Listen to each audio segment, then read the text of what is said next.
Knicks really one, they exposed that Victor Wembanyama did not have much of a post game. I think the evolution of Wembanyama is he needs to get with some of the legends that he shares the same organization with, being Tim Duncan, David Robinson, and I think he needs to get in the gym and start working on the post game. I think that's the next step in Wembanyama's game that he needs to add to, because we see the skill set, we see his ability to shoot the ball, put the ball on the floor and make plays.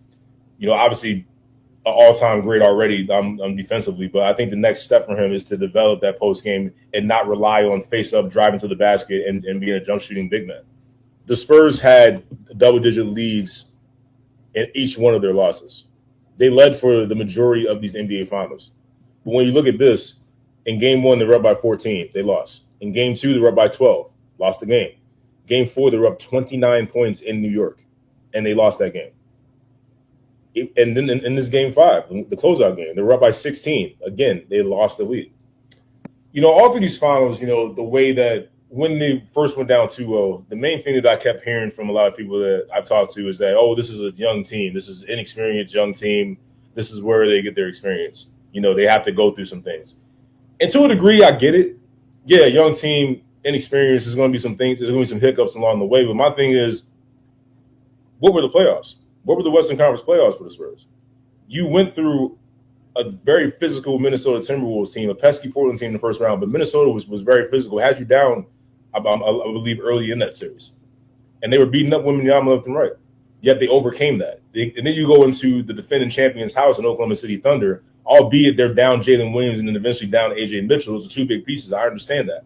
But you went into Oklahoma City to win in Game 7 in the Western Conference Finals to get to the NBA Finals.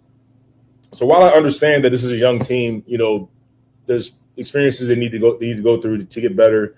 They have to go through a couple of things. They have to, Kobe didn't get there right away. Shaq didn't get there right away. LeBron didn't get there right away. Jordan didn't get there right away. He had to lose to the Pistons and the Celtics. There's no guarantee that this team is going back to the finals. I want to make sure that I talk about that. Yeah, you see the talent. You see the future that they could have there, especially with Castle, Dylan Harper, and with Victor Wembanyama. You see that. But we once upon a time thought that the Oklahoma City Thunder with Westbrook, with Kevin Durant, with James Harden and Serge Ibaka, we all thought that they would be back after being overwhelmed by that Miami team, LeBron James, who was the more experienced, the older team. Kevin Durant had to go to the Warriors to go back to the finals. We haven't seen Westbrook or James Harden get back to the finals since. We did see Serge Ibaka go to Toronto and win a championship with Kawhi Leonard in that year in 2019 when Kevin Durant was injured. But that Oklahoma City team that we thought was going to be back ended up dismantling, and they never got back. So I think we need to, while we understand that it's very possible that this team can get back to this position for sure, but we cannot guarantee that. It's not a guarantee based on how the NBA is today. You have to assume health. You have to assume that a lot of the ball bounces your way like that. The ball bounced their way, meaning San Antonio. San Antonio had the ball bounce their way a lot this season. There were injuries. Anthony Edwards wasn't 100% in that Minnesota series. Who knows how that turns out if he's 100%? And obviously Oklahoma City down two key guys. Who knows? A lot of people are saying that if Oklahoma City was fully loaded, San Antonio would have not won that series. And that's a good argument. It's a legit argument. So we have to be careful when we deem these teams like, as great as they are and as much potential as they show, it's not guaranteed they'll be back to the finals. I'm a big fan of Stephon Castle. I love the way that he plays the game. I love his tenacity. He has to clean up these turnovers. He has to clean up these fouls. I saw the San Antonio Spurs team, I thought, played a very unintelligent type of basketball throughout these series, because there's no way that you blow those double-digit leads in each of these games. They could have easily been up 3-1 and probably could have won this NBA Finals in 5 games if they were just more disciplined. Bad turnovers, just poorly timed fouls. Just 40 feet away from the basket. Fouls that did make you scratch your head. Why would you do that? And just shot selection, poor late game execution. You can go down the line here. Mitch Johnson, I think is going to be a really good coach. This is one of the best NBA Finals showing for him. But I think Mitch Johnson is going to be a really good coach. The coaching didn't show up a lot. It just didn't. You think about Game 2 when Wembanyama gets that rebound and then Stephon Castle is running. You chin that basketball and you get the ball to your point guard. And that's the situation. Late game, you got to get the ball to your point guard. I know De'Aaron Fox was injured. I understand that he was dealing with an ankle injury. thought he really hurt the Spurs in this series, especially from a leadership perspective. This is a guy that's been around for about 10 years in the NBA. He's been around a little bit. He understands playoff basketball and atmosphere like that. He was brought here not to be that 25-point per game scorer that he was in Sacramento, but to be that steady veteran. While he still is very capable of scoring 25 a game, he was brought there to bring leadership to that backcourt. And I thought he had a really bad NBA Finals, to the point where people were looking at him saying, was it a mistake to trade for De'Aaron Fox? I'm not going that far. Although Dylan Harper has emerged, I think this backcourt future with Stephon Castle and Dylan Harper is going to be a force to be reckoned with in the very near future. But I expected a lot more from De'Aaron Fox. I expected, better. I expected more efficient play. I expected, from a leadership perspective, for him to show up. I just didn't think he really did that. Some of that may be the injury. He could be working through that. Some of that could be that. But I think a lot of it was just poor decision play, poor decision making by De'Aaron Fox. Some of the turnovers that I saw from him, just were very uncharacteristic. It didn't make a lot of sense to me, but I thought De'Aaron Fox definitely let this team down for sure. If I had to point the finger, Wembanyama, obviously the best player on the team. He gets blamed like he gets the credit. I'm not absolving him. There's a lot of plays that he could have made. There were plays where he settled for jumpers instead of attacking the basket.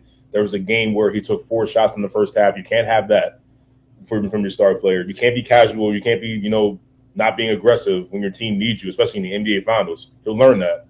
But he deserves some blame there as well. Castle, obviously, for his turnovers and his at times really just not smart defense, fouling far away from the basket. Keldon Johnson had fouls far away from the basket. You can go down the line, And another thing was Luke Kornet. I didn't think needed to play in this series. I thought that you need to try Mason Plumlee, maybe even Bismack Biyombo, somebody else other than Luke Kornet, because I hated this matchup for Luke Kornet. I didn't think he would help the Spurs at all. And in my opinion, he really didn't do anything to help them. Whenever Wembanyama exited the game and Luke Kornet came in for Wemby, the Knicks, all the Knicks on offense, they were licking their chops to go attack the basket. Karl-Anthony Towns, Kornet had no shot against Karl-Anthony Towns. He had no shot against Brunson whenever they switched off or tried to hedge the screen. OG Anunoby, same thing. They see Luke Kornet, it's a free reign to the basket. You're going to get fouled or you're going to score.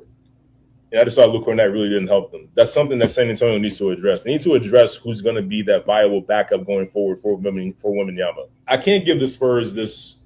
They're young, they're inexperienced. This is why they lost the series. You're playing. I used to be told by our upperclassmen in college basketball, after a while you stop being a freshman. After a while you stop being a rookie. In that same year. Yeah, your year says you're a freshman, but once you get into conference play, once you get close to postseason play, you're no longer a freshman. You're no longer a rookie. You've gained the experience. You've been to these hostile environments. You've been to playoff atmospheres where you've seen it, and you come out winning the series.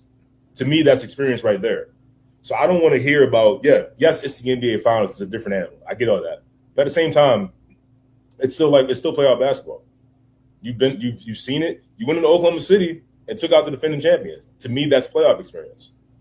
So I can't. If you want to make an argument for that, I got you.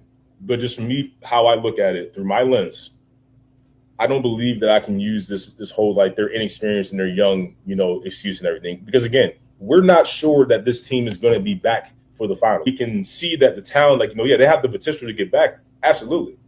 But we cannot sit here and guarantee that they're going to be back. Again, I just mentioned Oklahoma City. This is Kevin Durant, Russell Westbrook, and James Harden on the same team. Those guys never got back together. Not as a team. KD had to go somewhere else to get there. Harden hasn't been back ever since. Westbrook has not been back ever since. We can't assume that. We hope that. We hope that this team stays together, and we hope that they, can repeat and also get better from what they've learned in these NBA Finals and then return back there. But it's just not a guarantee.